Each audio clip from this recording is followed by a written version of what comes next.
Et si je vous disais que, à cet instant même, la guérison est en vous? Atteindre ce niveau, peu importe la maladie qui a tourmenté votre corps, peu importe depuis combien de temps vous souffrez, il y a une puissance divine qui peut vous restaurer en un instant. Ce soir, je ne suis pas là pour vous divertir avec des histoires ou des théories. Je suis ici pour délivrer une vérité qui a changé d'innombrables vies. Une vérité qui a transformé des cas désespérés en témoignages. Il y a une prière. Une sorte de prière qui ne prend pas des jours, des semaines ou des mois. Une prière qui, lorsqu'elle est prononcée avec une foi inébranlable, libère le pouvoir surnaturel de Dieu pour guérir en quelques secondes. Vous avez peut-être déjà prié auparavant et n'avez rien ressenti. Peut-être vous a-t-on dit que la guérison est un processus lent. Mais laissez-moi vous demander, quand Jésus parlait aux malades, les faisait-il attendre des semaines pour qu'ils guérissent? Non. Les aveugles recouvraient la vue instantanément. Les boiteux marchaient immédiatement. La femme avec la perte de sang fut guérie au moment où elle toucha son vêtement. Ce même pouvoir est vivant aujourd'hui. Si vous avez déjà douté que la guérison puisse se produire instantanément, je vous mets au défi d'ouvrir vos cœurs, de faire taire vos doutes et d'écouter attentivement. Car à la fin de ce message, la guérison ne sera pas seulement quelque chose dont vous entendrez parler, mais quelque chose que vous expérimenterez. La prière qui guérit en quelques secondes est réelle, et ce soir, nous allons la déverrouiller ensemble. Et si je vous disais que la guérison n'est pas seulement possible, mais qu'elle peut arriver instantanément, pas demain, pas la semaine prochaine, mais ici, maintenant. Certains pourraient dire que c'est impossible, que la guérison prend du temps, que cette maladie suit un cours naturel. Mais laissez-moi vous rappeler que nous ne servons pas un Dieu naturel, nous servons un Dieu surnaturel. Et quand il agit, quand son pouvoir est libéré, il n'y a pas de retard, pas d'attente. La guérison se produit en un clin d'œil. Tout au long de l'histoire, nous avons vu des moments où la volonté et le pouvoir de Dieu brisent les limites de la compréhension humaine. La Bible est remplie de récits d'hommes et de femmes libérés de la maladie, non pas après de longs traitements ou des récupérations lentes, mais à travers une seule rencontre avec la présence de Dieu. Quand Jésus marchait sur cette terre, il l'a démontré à maintes reprises. Un aveugle cria vers lui, et en un instant, il vit. Une femme qui avait souffert pendant 12 longues années tendit la main dans la foi, toucha le bord de son vêtement, et immédiatement, le saignement s'arrêta. Un homme paralysé depuis des décennies entendit Jésus lui dire de se lever et de marcher. Et instantanément, ses jambes reprirent de la force. Maintenant, laissez-moi vous demander, qu'est-ce qui a changé entre alors et maintenant? Dieu a-t-il perdu son pouvoir? Est-il devenu silencieux? Non, mes amis. Le même pouvoir qui a guéri dans les rues de Jérusalem est vivant aujourd'hui. Le même Jésus qui a parlé aux malades et les a vus restaurés guérit encore en ce moment. Le problème n'est pas que Dieu a cessé de guérir. Le problème est que nous avons cessé de croire. Nous sommes conditionnés à douter du miraculeux, à nous attendre à des retards, à penser que la guérison est un processus plutôt qu'un moment. Mais quand la foi rencontre la puissance de Dieu, il n'y a pas de processus, il n'y a que transformation. Certains d'entre vous, assis ici ce soir, peuvent lutter contre la maladie. Vous avez peut-être porté cette douleur pendant des années. Peut-être que les médecins vous ont dit qu'il n'y avait pas de remède. Mais je veux que vous m'entendiez. Il y a un nom qui est plus grand que le cancer, un nom qui est plus fort que la maladie cardiaque, un nom qui détient plus de pouvoir que n'importe quel diagnostic. Et ce nom est Jésus. Quand nous invoquons son nom, la maladie n'a pas d'autre choix que de s'incliner. Quand nous déclarons son pouvoir de guérison, la maladie doit fuir. Maintenant, vous pensez peut-être « Mais j'ai déjà prié et rien ne s'est passé ». Peut-être avez-vous crié pour la guérison, seulement pour avoir l'impression que vos prières atteignent un plafond. Laissez-moi vous dire quelque chose. La foi ne dépend pas du volume de votre prière ou du nombre de fois où vous répétez les mots. La foi, c'est savoir au plus profond de votre esprit que quand Dieu parle, c'est fait. Jésus n'a jamais supplié pour la guérison. Il n'a jamais plaidé auprès du Père pour rendre quelqu'un entier. Il a déclaré qu'il serait guéri, et à ce moment-là, la guérison est venue. C'est le genre de prière dont nous avons besoin, une prière d'autorité, une prière de confiance, une prière qui ne demande pas, mais qui commande au nom de Jésus. Je me souviens avoir entendu parler d'un homme cloué au lit depuis des années. Les médecins avaient abandonné, sa famille avait accepté qu'il ne marcherait plus jamais. Mais un jour, quelqu'un vint à son chevet et pria, non pas une prière, timide et douteuse, mais une déclaration audacieuse. Au nom de Jésus, lève-toi et marche. Et savez-vous ce qui arriva? La force revint dans ses jambes. Il se leva, fit un pas, puis un autre. Et en quelques secondes, la maladie qu'il avait enchaînée ne fut pas éliminée par la médecine ou par le temps, mais par la puissance de Dieu. Certains d'entre vous attendent la guérison, alors que Dieu vous l'a déjà rendue disponible. Vous attendez un miracle, alors que Jésus a déjà payé le prix. Les rayures sur son dos n'étaient pas seulement pour nos péchés, elles étaient pour nos maladies. Ésaïe 53. 5 déclare que par ses meurtrissures, nous sommes guéris. Ce n'est pas « nous serons guéris un jour », mais « nous sommes guéris ». Cela signifie que la guérison n'est pas une promesse future, c'est un cadeau actuel, une réalité. Et si vous la recevez par la foi, alors la guérison peut venir à vous à cet instant précis. Mais vous n'avez pas besoin d'attendre le cadre parfait.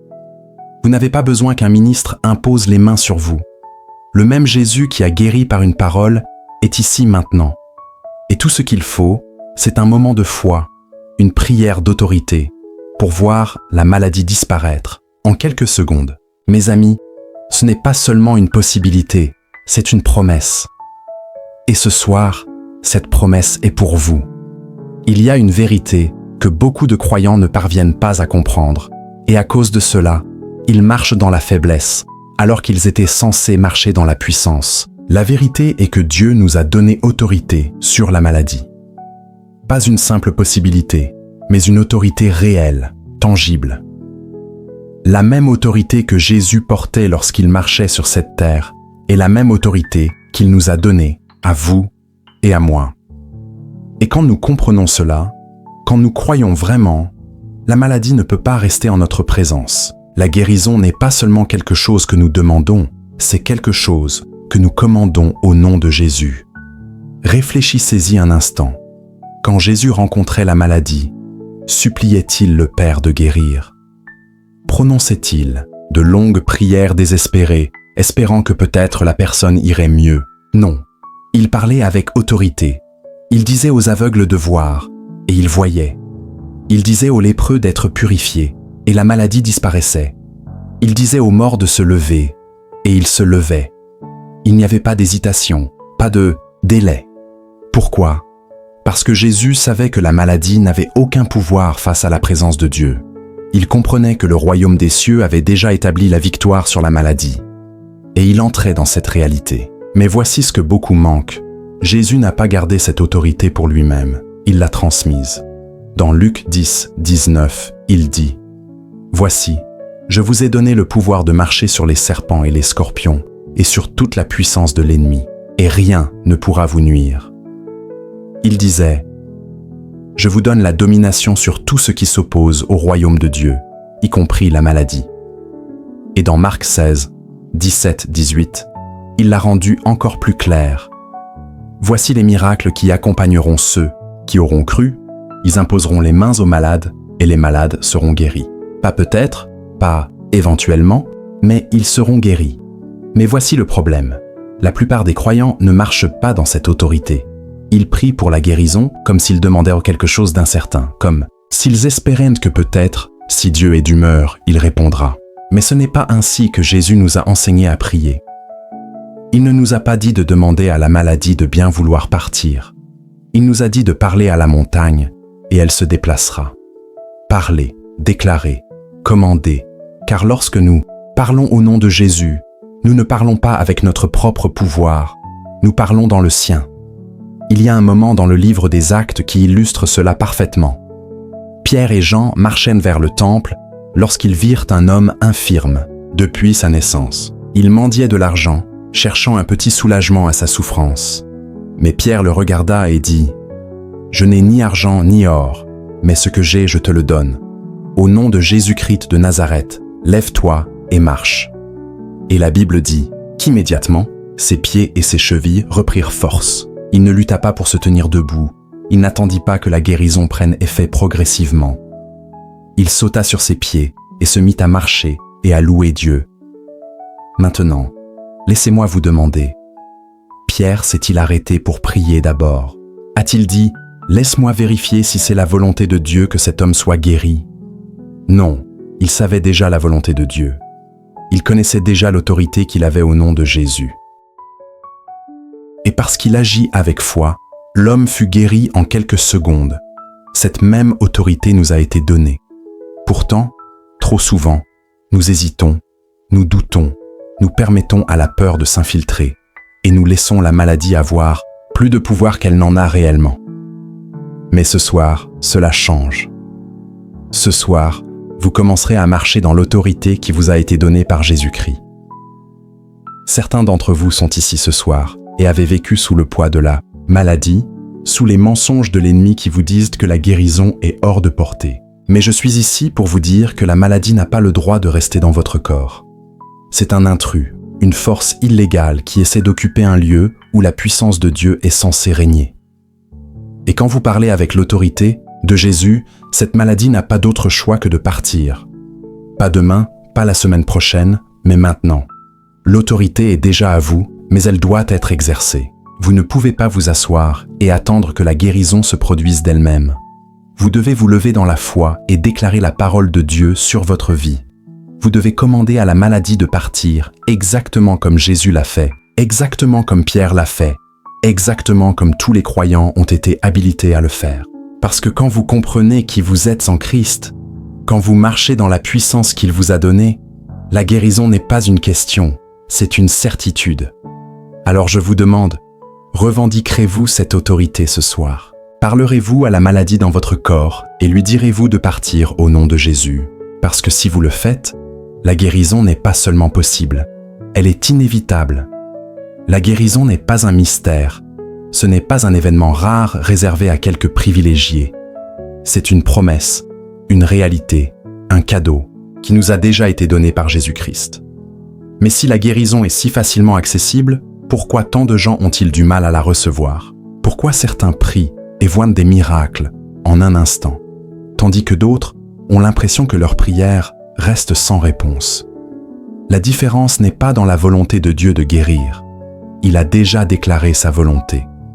La différence est dans la façon dont nous abordons la guérison, car il y a des principes clés qui déverrouillent la puissance de Dieu dans nos vies.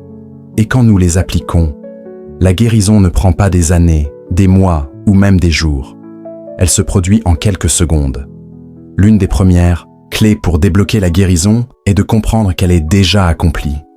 Quand Jésus fut cloué sur la croix et déclara « Tout est accompli », il ne parlait pas seulement du salut. Il parlait de tout ce que le péché avait apporté dans ce monde. La maladie, la douleur, la souffrance, il les a toutes portées. Ésaïe 53, 5 nous dit « Par ses meurtrissures, nous sommes guéris. Pas « nous serons guéris un jour », mais « nous sommes guéris ». Cela signifie que la guérison n'est pas quelque chose que nous attendons que Dieu fasse. Il l'a déjà fait. Notre travail n'est pas de la mendier, mais de la recevoir. Pensez-y comme à un cadeau. Si quelqu'un vous offre un cadeau, vous n'avez pas besoin de travailler pour l'obtenir. Vous n'avez pas à le mériter. Vous n'avez même pas à vous demander si c'est pour vous. Il vous suffit de tendre la main et de le prendre. Mais que se passe-t-il si vous refusez de le prendre? Cela ne signifie pas que le cadeau n'existe pas. Cela signifie simplement que vous ne l'avez pas réclamé. La guérison fonctionne de la même manière. Dieu nous l'a déjà fournie, mais nous devons la saisir par la foi.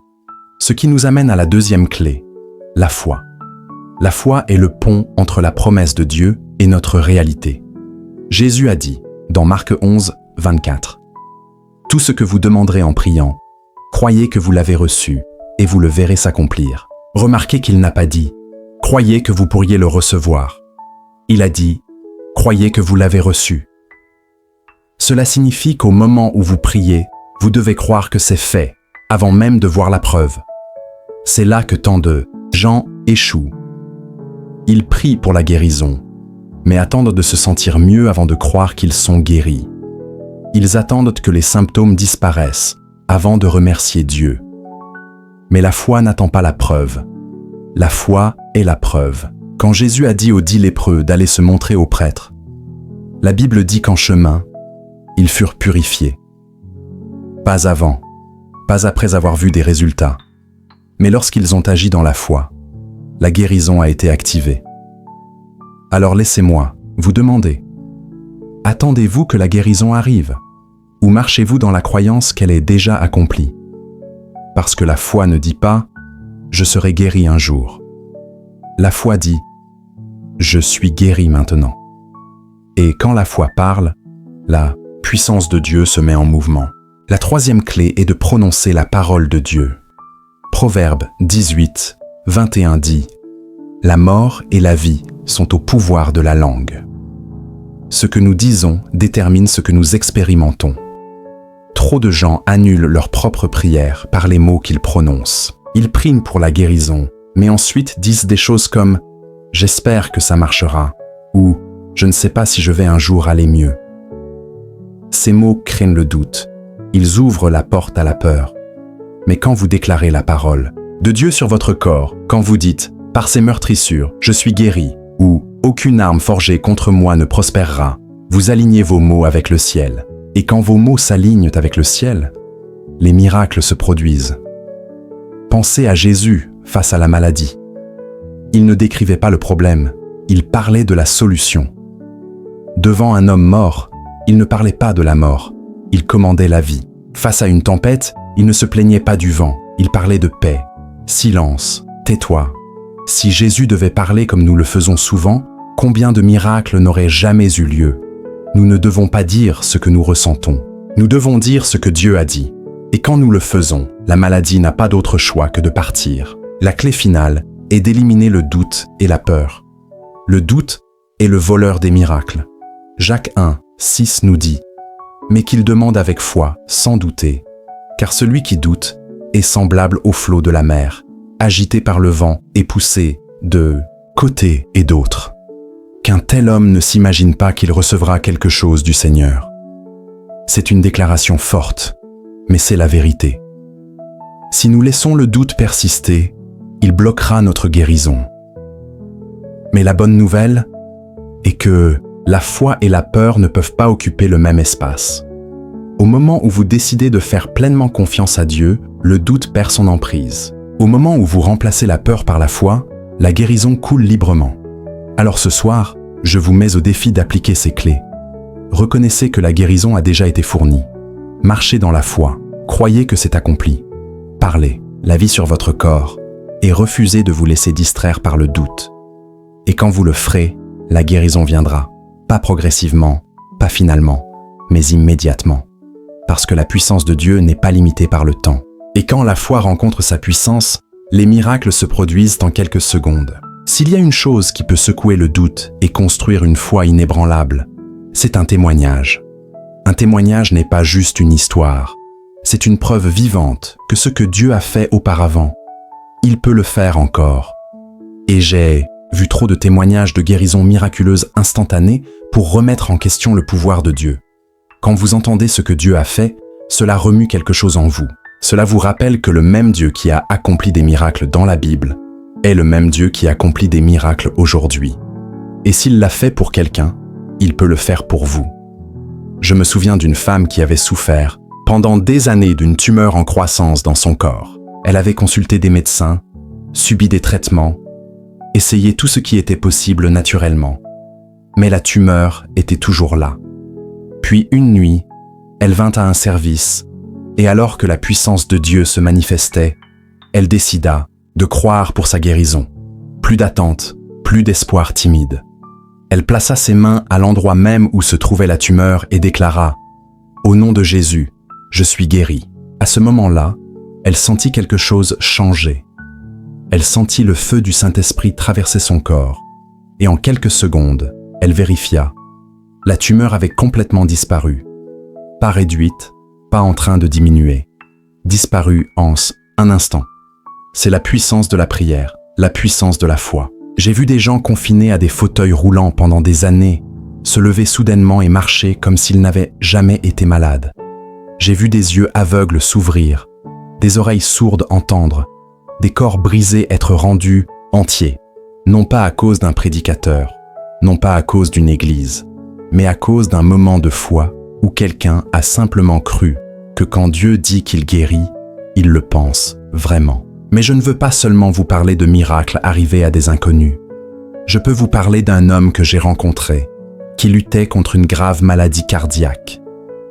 Les médecins lui avaient dit qu'il avait besoin d'une opération, que son état était au-delà de toute réparation, que son cœur faiblissait et que le temps était compté. Mais cet homme avait quelque chose que la médecine ne pouvait pas lui donner, la foi. Il s'avança pour la prière, et alors que des mains étaient posées sur lui, la présence de Dieu remplit la pièce. L'homme tomba à genoux, submergé par la puissance du Saint-Esprit, et quand il se releva, quelque chose semblait différent. Il ne savait pas exactement quoi, mais il savait que quelque chose avait changé. Il retourna chez son médecin, et après de nouveaux examens, le médecin le regarda, incrédule, et dit « Il n'y a rien de mal avec ton cœur. C'est comme si la maladie n'avait jamais existé. Voilà le genre de Dieu que nous servons. Un Dieu qui ne traite pas seulement les symptômes, mais qui vous restaure entièrement.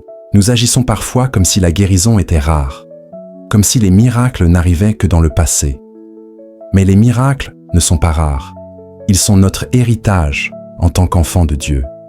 Ils se produisent partout où la foi est présente, partout où les gens osent croire que la prière n'est pas juste des mots prononcés dans l'air, mais une force qui libère la puissance du ciel. Et quand cette puissance est libérée, la maladie n'a pas d'autre choix que de partir. L'un des témoignages les plus puissants dont j'ai été témoin est arrivé à un jeune garçon qui n'avait jamais prononcé un mot de sa vie. Ses parents avaient tout essayé. Thérapie, traitements spéciaux. Rien ne fonctionnait. Il était prisonnier du silence. Mais sa mère refusa d'abandonner. Elle l'amena pour la prière, et alors qu'on murmurait à son oreille « Jésus te guérit », dès que ces mots furent prononcés, le garçon leva les yeux, ouvrit la bouche et dit pour la première fois « Jésus ». Ce seul mot brisa des années de silence. À partir de ce jour, il parla couramment, comme s'il avait toujours parlé. Comment expliquez-vous cela? Comment raisonnez-vous avec ça? Vous ne pouvez pas. Vous reconnaissez simplement que la présence de Dieu change tout en un instant. Certains d'entre vous, assis ici ce soir, se demandent peut-être « Est-ce que cela pourrait m'arriver? Pourrais-je être le prochain témoignage ?» Et je suis ici pour vous dire « Oui, vous pouvez, parce que la puissance de Dieu n'est pas sélective. Il ne joue pas aux favoris. Le même Dieu qui a guéri dans la Bible guérit aujourd'hui. Le même Jésus qui a restauré les malades par un toucher tend la main vers vous maintenant. Et si vous osez croire, si vous tendez la main avec foi, votre témoignage pourrait être le prochain qui secoue le monde. Il y a une vérité si simple et pourtant si puissante que, lorsque vous la saisissez, votre vie entière sera changée. La guérison n'est pas une question de gagner la faveur de Dieu. Ce n'est pas une question d'être assez bon ou de tout faire parfaitement. La guérison est une question de grâce. C'est l'amour d'un père qui désire voir ses enfants en bonne santé. Tant de gens ont du mal à recevoir la guérison parce qu'ils se sentent indignes.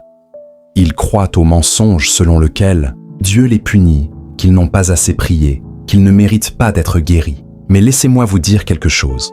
La guérison ne dépend pas de ce que vous méritez. Elle dépend de qui est Dieu. Tout au long de la Bible, nous voyons Jésus guérir des gens qui n'avaient rien fait pour le mériter. Le mendiant, aveugle au bord de la route, criant « Fils de David, aie pitié de moi », n'avait aucun statut, aucune richesse, rien à offrir. Mais Jésus s'arrêta pour lui. La femme surprise en adultère, que les chefs religieux voulaient lapider, Jésus non seulement lui pardonna, mais la restaura. Les lépreux, les parias, ceux que la société rejetait, Jésus leur tendit la main, les toucha et les guérit. Pas une seule fois il ne dit « Nettoie d'abord ta vie, alors je te guérirai ». Pas une seule fois. Il dit « Reviens quand tu seras plus spirituel, quand tu auras fait assez de bonnes œuvres ». Non, il guérit par amour. Il guérit parce que la guérison est une expression de sa nature. Si vous êtes ici ce soir en pensant Je ne sais pas si je suis digne de guérison. Permettez-moi de remettre les choses en ordre. Vous ne l'êtes pas à cause de ce que vous avez fait, mais à cause de tout ce que Jésus a fait. Quand il a pris les coups sur son dos, il ne l'a pas fait juste pour les justes. Il l'a fait pour les brisés, pour les pécheurs, pour vous. Il a déjà payé le prix. Et si le prix a déjà été payé, pourquoi continueriez-vous à porter la maladie dans votre corps? Pourquoi accepteriez-vous ce que Jésus a déjà pris sur lui-même? Je me souviens d'un homme qui vint pour la prière. Il luttait contre une maladie depuis des années, et il me dit « Je ne sais pas si Dieu me guérira. Je n'ai pas été le meilleur chrétien. J'ai fait beaucoup d'erreurs. » Je le regardais et dis « Crois-tu que Jésus pardonne les péchés ?» Il hocha la tête. « Alors pourquoi doutes-tu qu'il guérisse la maladie? La même croix qui pardonne et la même croix qui guérit. » À ce moment-là, il lâcha la culpabilité. Il abandonna les mensonges qu'on lui avait racontés sur son indignité, et dès qu'il reçut l'amour guérisseur de Dieu, un courant traversa son corps comme une rivière. En un instant, il fut guéri. Tant de gens essaient de travailler pour quelque chose qui a déjà été donné gratuitement. Imaginez si je vous offrais un cadeau et que vous continuiez à essayer de me payer pour cela. Ce serait insultant. Mais c'est exactement ce que nous faisons quand nous essayons de gagner ce que Dieu a déjà donné. La guérison n'est pas un salaire pour bonne conduite, c'est un cadeau d'un Père aimant. Et tout ce que nous avons à faire, c'est recevoir. Il y avait une femme qui souffrait de douleurs dans son corps depuis plus de 20 ans. Elle avait vu tous les médecins, pris tous les médicaments, essayé tous les traitements, mais rien ne fonctionnait. Elle me dit « J'ai fini » par croire que c'était mon fardeau à porter. Mais une nuit, alors qu'elle écoutait la parole de Dieu, quelque chose changea. Elle réalisa pour la première fois que la guérison était déjà à elle. Elle n'avait pas besoin de la supplier, elle devait juste y croire. Et dès qu'elle abandonna l'idée qu'elle devait se prouver digne, la douleur partit. 20 ans de souffrance disparurent en quelques secondes. Pas parce qu'elle était soudainement devenue digne, mais parce qu'elle avait enfin accepté ce qui était déjà sien. Certains d'entre vous, assis ici, portez une maladie, une douleur ou une infirmité qui ne vous appartient pas. Vous l'avez accepté parce que vous pensiez que c'était votre lot dans la vie. Mais je suis ici pour vous dire, Jésus l'a déjà porté pour vous. Vous n'avez pas à supporter ce qu'il a déjà enduré. Vous n'avez pas à garder ce qu'il a déjà enlevé. La seule chose qui se tient entre vous et votre guérison est la décision de la recevoir. Ici, maintenant, la grâce de Dieu est plus grande que votre passé. Elle est plus grande que vos échecs, plus grande que vos doutes. Et quand vous ouvrez votre cœur à son amour, quand vous arrêtez de lutter et commencez à croire, la guérison ne vient pas progressivement, pas finalement, mais instantanément. Parce que l'amour de Dieu ne tarde pas, et son pouvoir de guérison est déjà ici. Il vient un moment où la foi doit aller au-delà de la croyance et entrer dans l'action. Il ne suffit pas d'entendre la vérité, de la reconnaître ou même d'être d'accord avec elle. La foi doit être mise en œuvre, car la guérison n'est pas quelque chose sur laquelle on s'assoit passivement en attendant. C'est quelque chose dans lequel nous entrons. Nous avons parlé d'autorité, de foi, du pouvoir de la prière et de l'amour de Dieu. Mais maintenant, il est temps d'agir. Il est temps de recevoir la guérison, non pas comme une possibilité ou un espoir pour l'avenir, mais comme une réalité présente. Parce que le même Dieu qui a guéri dans la Bible, le même Jésus qui marchait parmi les foules et restaure,